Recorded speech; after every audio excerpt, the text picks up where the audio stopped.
Unacademy. Let's crack it.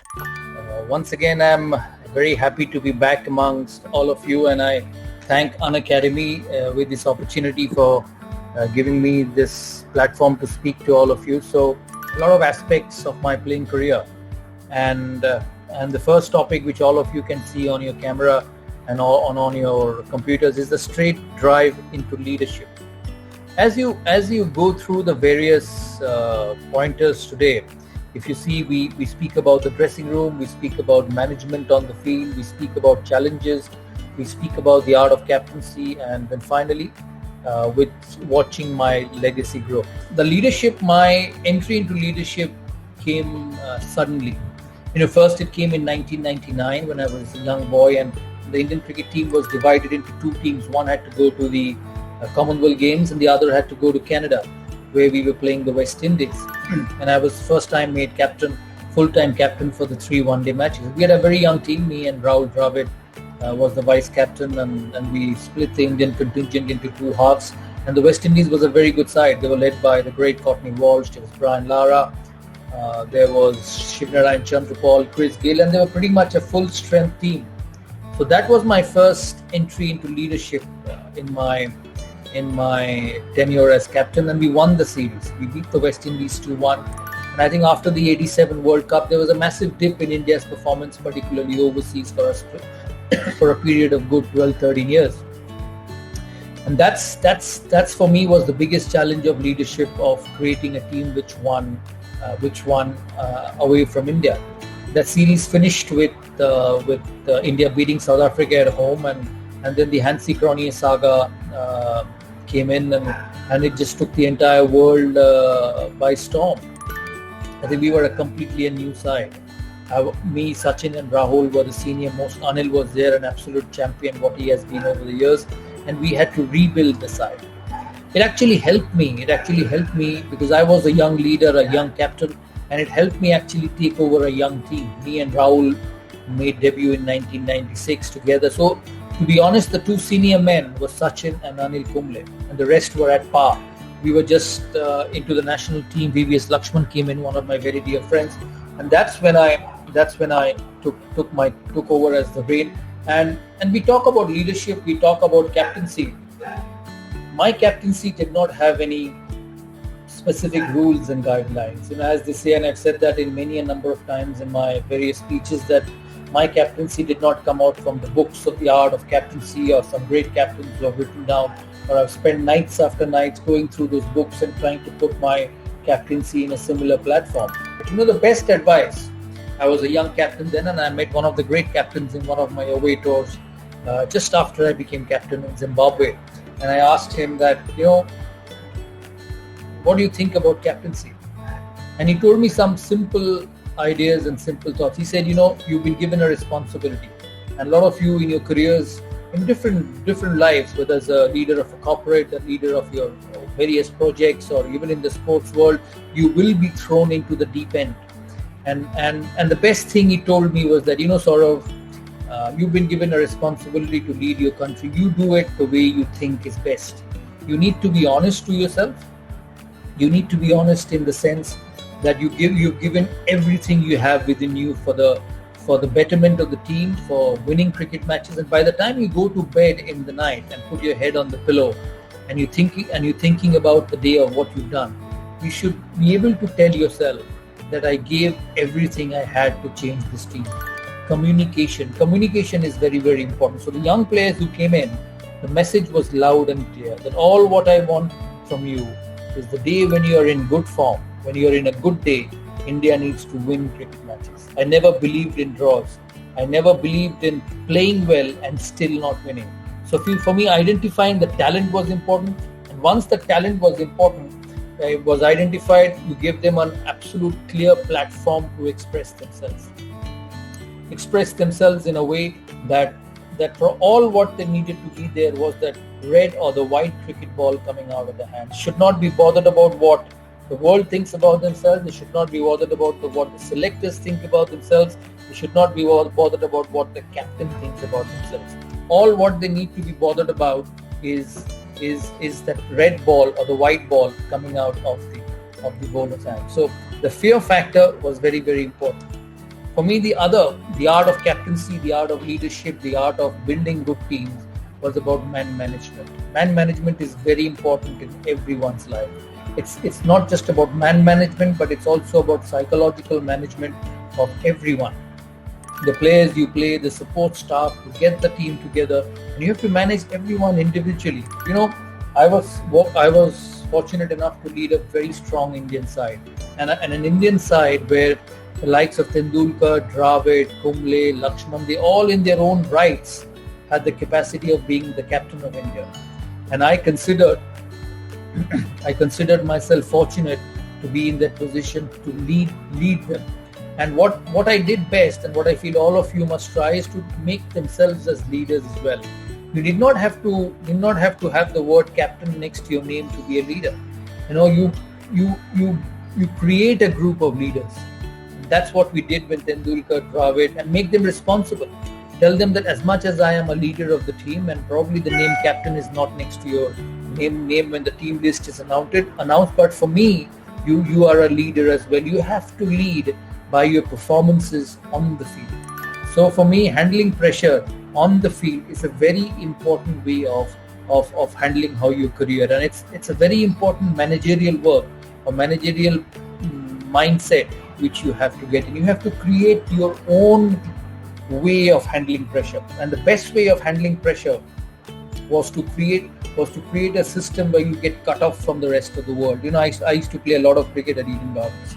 I was born in Kolkata and played all my life at Eden Gardens, and I realized that I would play so well all around the world, and the moment I would come to Eden Gardens, I wouldn't play so well. And I realized over a period of time that was because the pressure which I felt as I turned up on the ground, the pressure of expectation. I would walk out of the bus and get to the change room. I would see people both on my sides who I've seen for the last 20 years. I could see the smiles on their faces. I could see the happiness on their faces. I could see the expectations on their faces. That he's a local boy. We've seen him grow. He needs to get 100 at Eden Garden. And somehow I couldn't handle it. So one fine day I decided that I am just going to create a barrier from every one of them, as if they didn't exist for me. It was not rudeness, it was not arrogance, but it was just my way of finding a plan to get a test match 100 at Eden Garden. By doing that, you're actually finishing him as a player. And I've seen over the years in my leadership role, it's important to be honest. It's important to tell him that this is what you lack and this is what we expect. Once you get that sorted, we will have you back in this team. That is very, very important. I've dealt with a young Sourav in 1999 when he came to me after the Pakistan tour dropped, and he asked me what I needed to do. I said, you needed to become a better player of fast bowling if you want to play for the country. So when he came back in 2 years' time, Virendra Sehwag, he became a much better player. He understood that what he needed to be a successful international player. He realized that he had to play fast bowling better because I was honest with him. I was open with him, and I made him understand that what his weakness is. And he went on to become one of the greatest opening batsmen the world has ever seen. And I think that was because he had faith in the captain, that the captain was absolutely clear in what he believed. A small story about Anil Kumble. In the year 2003, we were going to Australia, and I was very, very keen on doing well in Australia. We had to sit and pick the team for the day a few days before we left the country, and there was a huge discussion on Anil Kumble, and he came out and became a champion. He went on to captain India after that, and everybody knows Anil Kumble's record in international cricket. So in your journey, in your leadership, you must remember the easiest thing is to say, fair enough. Let's not take the blunt on me. Let's let this player go. Let a new player come, and he might deliver. That is the easiest option. But when you create a team and when you become somebody trustable, because all these words go around, the messages go around among the individuals that, hey, listen, it's happened to Anil, this will happen to me also. Nothing in life matters. So that when you finish that job or when you finish that work, there should not be any regret that I did not give my best. So as I finished my captaincy and young players came in, which is quite natural in sport, the best have to finish. The likes of Maradona, Sampras, Graf, Muhammad Ali, who have actually looked up, have had their careers over. And I think what will always remain is the example you leave in the dressing room. People will remember the wins, which is fine. People will remember the losses. Yes, that will be fine. But people will remember what legacy you left back at the end of your career, at the end of your regime as the boss of a multinational. And it will never be valued, never be judged on the number of wins and losses. And for me, my biggest contribution or biggest legacy was that we left an unit which believed they could win away. We won in England in 2007 when I was a player and Dravid was captain. It was just another leader, but the team believed in England that we can beat this England side. No other side in 25 years other than Australia had beaten England in England. And for me, the biggest pride, the biggest day was when I saw India win the 2011 World Cup at the Wankhede Stadium. The great Mahendra Singh Dhoni, that shot, that six of the last ball will continue to remain in Indian cricket history forever. And what a moment it was. And I remember I was at the Wankhede Stadium that night, and I came down of the commentary box to watch MS Dhoni and watch the team go around the ground, because in 2003 we lost to Australia in the finals, and a team which I was captain of.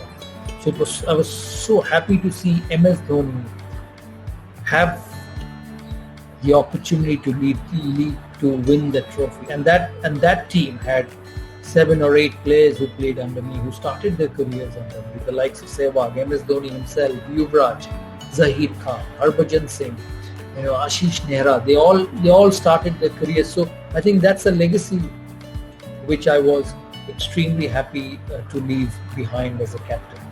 Create a team, create a mindset. Teams will happen. Teams will come and go. New players will come. That's the rule of the world. That's the rule of every sport. But it's the legacy of the belief which you leave. You see Manchester United, they've had a great legacy in the time of Alex Ferguson. The legacy of winning titles, the legacy of creating a unit, and that legacy continues even today. When new players come in, new coaches come in, yes, there could be a dip. That's life. You don't get the same generation of players all the time. But the legacy of the belief, what the great Sir Alex Ferguson left in that Manchester United dressing room, was the legacy of trying to be a champion side every time they walked on the park.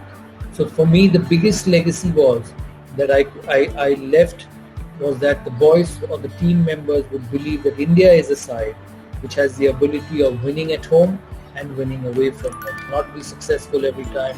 There will be times in your career when somebody else will believe that it's the end is very near. You're not good enough to compete for the country anymore. But trust me, I went through that situation in my career, and I came back. I wouldn't want to explain what happened. I came back, and 4 years down the line, the day I finished, one of the greats of the game had said that, I know you're finishing, but this is the best I've seen you bat in the last 4 years. And the reason I say to all of you is that in your journey to success, when you become a successful person, when you become somebody who the world will stand up and acknowledge, you will get people who will raise questions on your ability, who will probably go down the path and say, his best days are over. But as long as you believe, as long as you have faith in yourself, your best days are never over. And I've seen that with a lot of cricketers. I've seen that with myself. I was left out of the team, and there was a time probably I would not have made a comeback. But at times in life, when there is not an arm around your shoulder, when everybody feels that it's time to move on, your best is yet to come. So keep believing, keep leading yourself to success. It's your attitude to life. Your life is your attitude to life. The way you look at it, the way you lead it, that's how successful you will be. So remember, as I said, and I said that 2 weeks ago when I spoke to another bunch of boys, another bunch of people, that it's never over till you actually believe it's over. The world may think it's over, but if you don't believe it's over, it's never over. And it works like magic. So remember that in your journey to success, there will be good days, there will be bad days, there will be very bad days. But what needs to remain with you is your chin up and your belief that tomorrow is going to be my day. Tomorrow is going to be a good day. And trust me, it happens. It happens to a lot of people. I've seen it, and I firmly believe that it's going to happen to you as well. So as I said, just keep the faith, and it's never over till it's actually over.